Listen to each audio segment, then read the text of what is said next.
Alright, hello everybody, and welcome to my Mythic commentary. So today we're just going to be looking at what I actually did in this fight and what I actually improved on from the last commentary I did on, looking at things that what I can improve on the Renferal encounter, and hopefully we'll see some results in this kill here.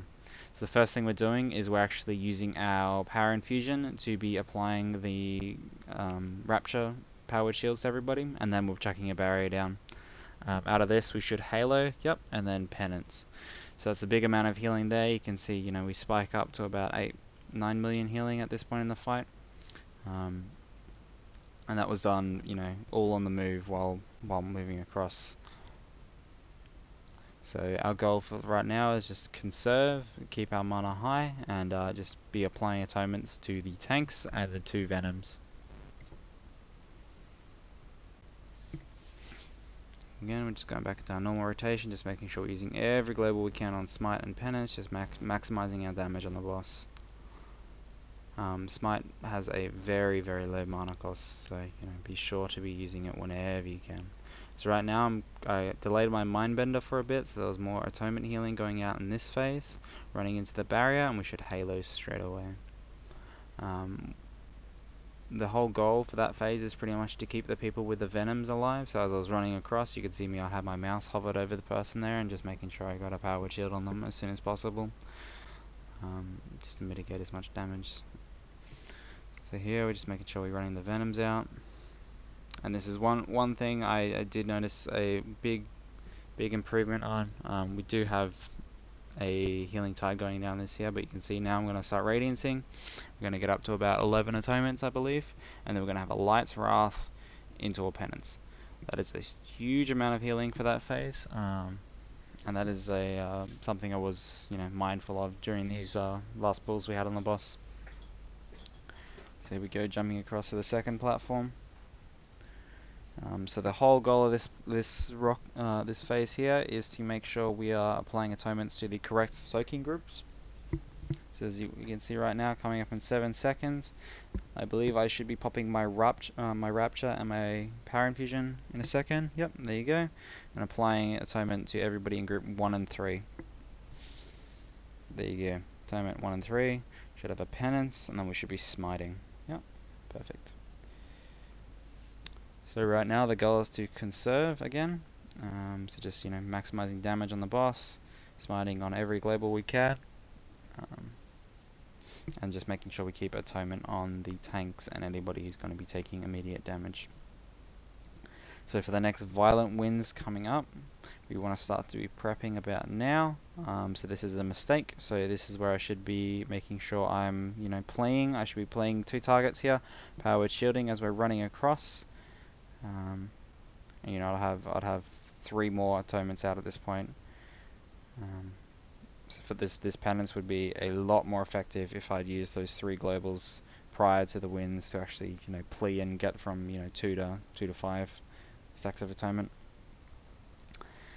So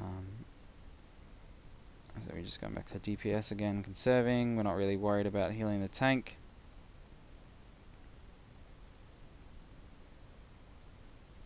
And then just maxing our damage again.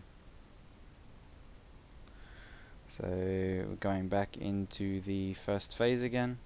The whole goal of the first phase is just to make sure we have power word shield on the webbed targets, and then just to try to apply as many power word shields and chuck down a barrier for this feeding time here. As you can see, as we're running across, chucking down a barrier, run into the barrier, and just making sure we have some atonements out. Big halo into another 150% damage penance. So right now we just want to make sure we have atonement on the tank. Let's see if we do that. There we go, Shadowman the tank to give him atonement. And then back to conserving. So right now we should be applying atonement to the 2 people with the venoms. We only get 1, yep, so we missed Zyrene there, so we should be applying atonement to Zyrene. That's a little mistake we can improve on. And then now we should be using the power infusion and rapture for this next feeding time. So we'll see what we do here. Feeding time coming up in 4 seconds. There you go. Rapture, power infusion. Making sure we apply powered shield to as many people in the group as possible. Trying to prioritize the people without, immunities or warlocks, basically. Trying to prioritize anyone who's in a warlock, because the warlocks don't take damage. So it would have been best off there if we used the Light's Wrath rather than a Smite.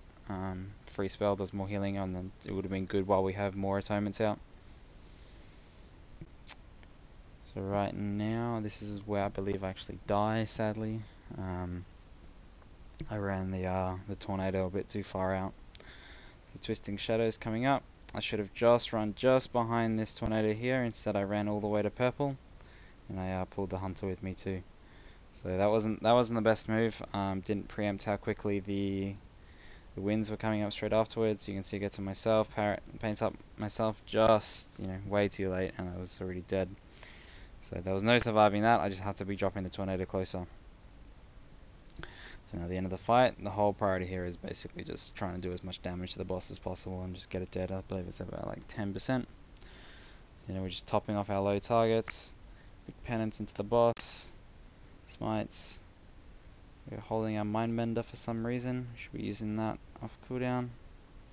Holding a Mindbender still, not good. There you go, use it. 30 seconds too late there. So the tank dies because we didn't have a tank swap. Not good. So right now we just got to focus on keeping Emerin alive. So trying to maximize the amount of damage we got going out. Just using Halo for damage.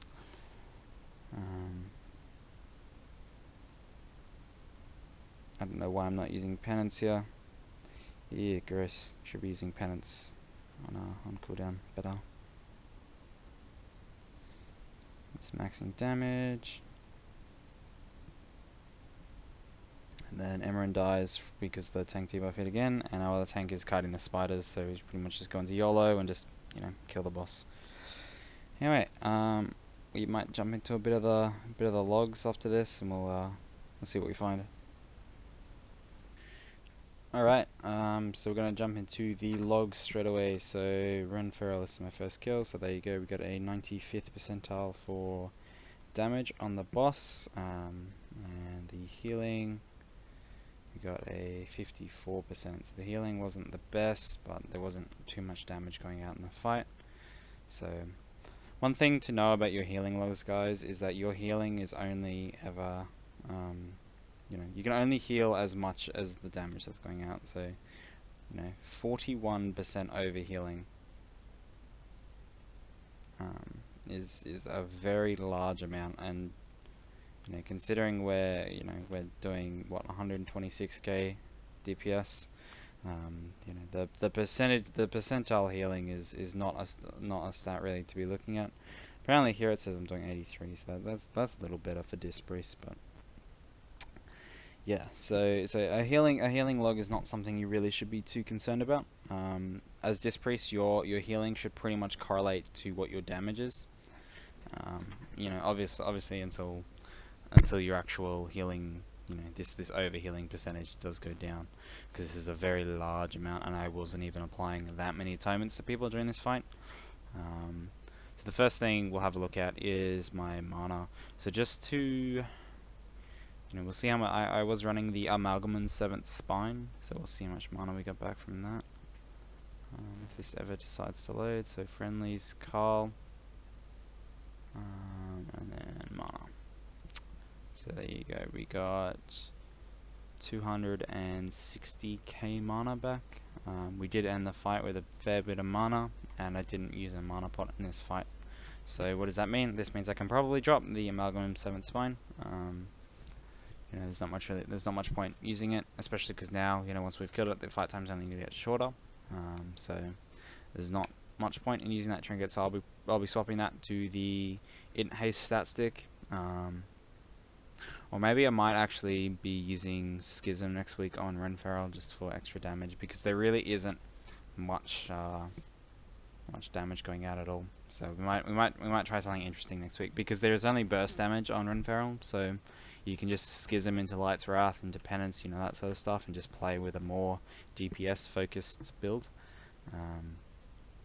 But anyway, so let's have a look at our casts here. So we had a 6-minute 55 fight. we casted Power Word Shields 59 times. So if we have a 6-second cooldown on our Power Word Shield, we should be getting around 10 Power Word Shields out a minute, give or take. So we should be sitting at about 70. There's downtime between that, so 59 is actually pretty good. So one thing that is pretty high is my casts of Plea. So what I should be doing is, rather than casting Plea so many times, I should actually be casting Radiance more. Now my playstyle is more focused towards Smite, as you can go look up people like Sups. I know he's got some crazy healing logs, and he's casting Radiance pretty much almost as much as he's casting Smite. So that's quite an interesting thing to look at. Only 5 Radiance casts, and that was in periods where damage was coming out, so in the Winds knockback and in the soaking stages. So we could probably be rating, considering I had mana as well left at the end of the fight, we could be using less globals on Plea, more globals on Radiance, which give me more globals for Smites, and give me more mana back from that. So we can have a look at the overall activity for this log. Let me just find that. So it should be one of the highest. Here we go. So 99.31% active. So that's pretty good. That means we're using almost every single one of our globals. So that's quite good. What else can we have a look at in here? So that's pretty much it, really. Actually, that's all I can think of with looking at the log with my damage. I might go into a video later where we can actually compare kind of my playstyle to someone else's playstyle, and we can see the difference. What benefits each sort of style provides. But anyway, I hope that was kind of informative to anyone watching. Hope you enjoyed my little analysis of my gameplay and how I attempted to improve on some of the aspects I talked about in the last video.